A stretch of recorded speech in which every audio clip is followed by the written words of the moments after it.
Hello, now we're going to look at how to balance an oxidation reduction reaction. I'm going to be showing you the method of half reactions, and so the first step in solving, balancing an equation using half reactions is to assign oxidation numbers. So if you've looked at the video on how to assign oxidation numbers, you can go back and review that if you can't remember how to do this. So I start with an ion, a single atom ion, so its oxidation number is just the charge on the atom. Next I have a complex molecule. I have one manganese plus 4 oxygens, and they have to total to the charge on the molecule, in this case -1. Oxygen we're going to assume is its usual -2, so manganese plus 4 times -2 equals -1, and that means manganese is going to come out +7. Oxygen is its usual -2. Got everything on the left. Now if we move to the right, I have iron +3, so it's +3, and I have manganese +2, and it's +2. And now we look for pairs of atoms where the atom is the same but the oxidation number is different. And so I have iron +2 and iron +3. They're both iron, but they're different oxidation numbers, so that's one pair. And then I have manganese +7 and oxygen -2. There's no oxygen over there, so manganese +7 and manganese +2, that's my other pair. And so now I'm going to extract out those two half reactions. So I have iron +2 going to iron +3, and I have NMnO4- going to Mn +2. So those are my two half reactions. I am now going to balance them. And the rules for balancing half reactions say first balance the mass, so make sure there's the same number of atoms on both sides, and then you go and balance the charge. So balancing the mass, if I start with the first half reaction, I have one iron here and one iron there, so the mass is balanced. The second one, I have one manganese here and one manganese here, but I also have 4 oxygens on the reactant side and no oxygens on the product side. When you're balancing redox reactions at this stage, you're only allowed to add 2 molecules, H+ and H2O. Well, there's no hydrogen involved, so I need to add oxygens to that side, and the only thing I can add oxygen with is H2O. I need 4 oxygens, so I need to add 4 waters. But now I've added 8 hydrogens to the right side, and I don't have any hydrogens on the left side. In addition to water, I can add H+. So I'm going to add 8 H+ to the left-hand side. And now I have 8 H's and 8 H's, 1 Mn, 1 Mn, 4 O's, and 4 O's. I am mass balanced. The second step is to charge balance. And when you're doing this with half reactions, we don't care about oxidation numbers. We don't care about all that stuff we did in the first step. We don't care who's oxidized or reduced. All we're trying to do is make sure the charge on both sides of the half reactions are the same. And the only thing we can balance charge with is electrons, E-. And so if I look here,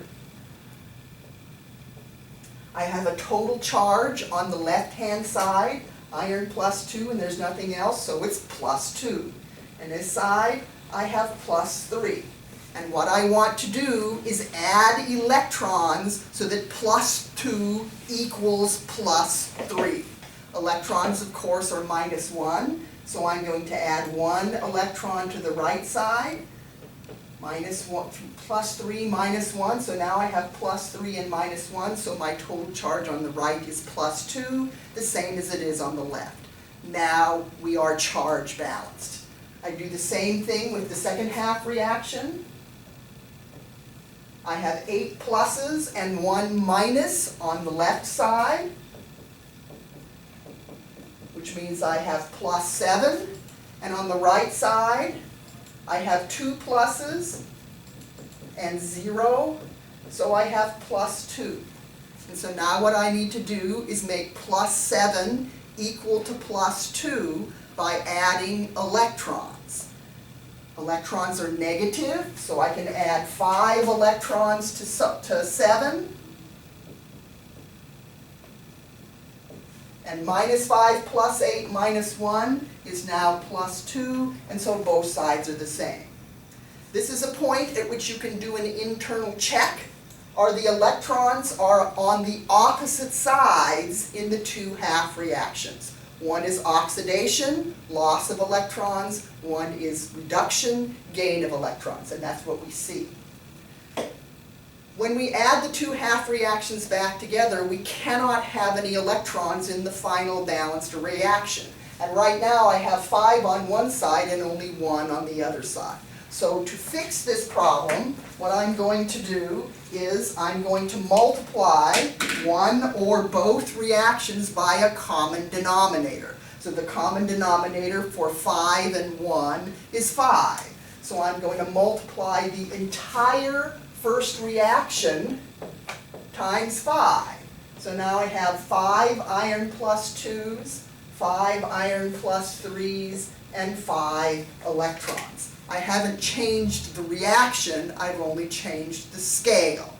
And so the last step then, once we have the same number of electrons on both sides, is we're going to add these two half reactions back together. And to make it easier, I just literally add everything and worry about simplifying later. So I have 5 electrons and 8 H pluses and 1 permanganate. And I also have the 5 irons from the other half reaction. And then I go to 1 manganese plus 2, 4 waters, 5 iron plus 3s, and 5 electrons. And now I finish it up by simplifying. Anything that's the same on both sides, I subtract out to reduce it so that it's only on one side. So for example, I start with 5 electrons, which cancels with 5 electrons. The other common species is often H plus and H2O. So I check that I have H plus on the left. I don't happen to have any on the right, so I don't need to simplify that. And then I have water on the right, but I have no water on the left, so I don't need to simplify that. So my final overall balanced reaction is right here. 8H plus permanganate plus 5 iron plus 2 gives me 1 manganese plus 2 plus 4 waters plus 5 iron plus 3s. I can do a final check to make sure it's mass balanced and charge balanced. 8 H's, 4 times 2, 8 H's. 1 Mn, 1 Mn. 4 O's, 4 O's, 5 irons, 5 irons.